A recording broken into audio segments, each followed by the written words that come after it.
Hello, statistics students. In these two problems, we want to talk about which confidence interval is wider and what happens to the margin of error as you change the confidence level. So if you look at this first problem, if you create two confidence intervals, one at 90% and one at 95% with the same sample size, which is wider? The second question is, suppose NBC wants to make the margin of error smaller and can only afford a sample size of 1,100 people.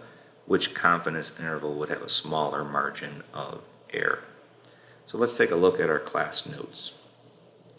So we discussed in class that this particular poll revealed that 40% or 979 Americans were supportive of raising the minimum wage to $15, and it was conducted using 1992 registered voters.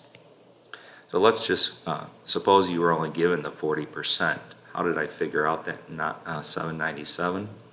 I took 0.40 and multiplied by 1992. When I do that, I get 796.8.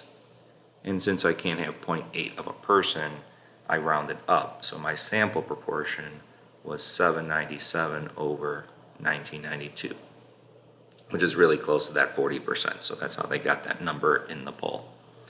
So for a 90% confidence interval, this is the formula that we used. Then we would plug in all the numbers. We had to look up the critical value. And then this is the confidence interval. And then this is the confidence interval written as p hat plus or minus the margin of error. So I'm going to unhighlight some of this just to emphasize the 90%. We also did that for 95%.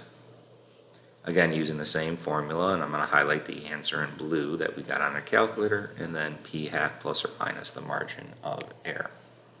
So if you look at the green numbers, I'm going to underline the margin of error for a second. Notice as you increase the confidence level, the margin of error gets larger. And I wrote that down right here, and I'm going to highlight it in yellow. As the confidence interval or the confidence level increases, the margin of error gets larger.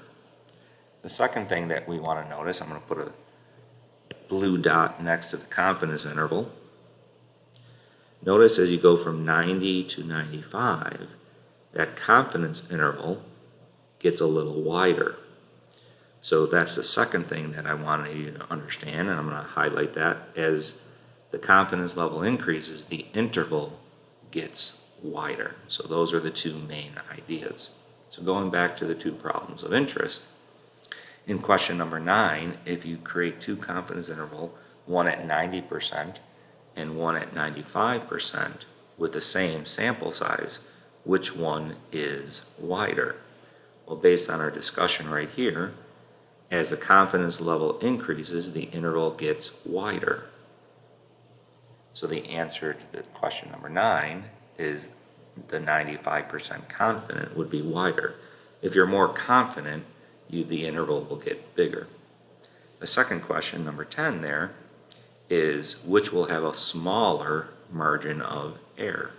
So we go back to our class notes, and you compare the 90% has a margin of error of 0.0181. The 95 has a margin of error of 0.0215. What that means is, as you increase the confidence level, the margin of error gets bigger.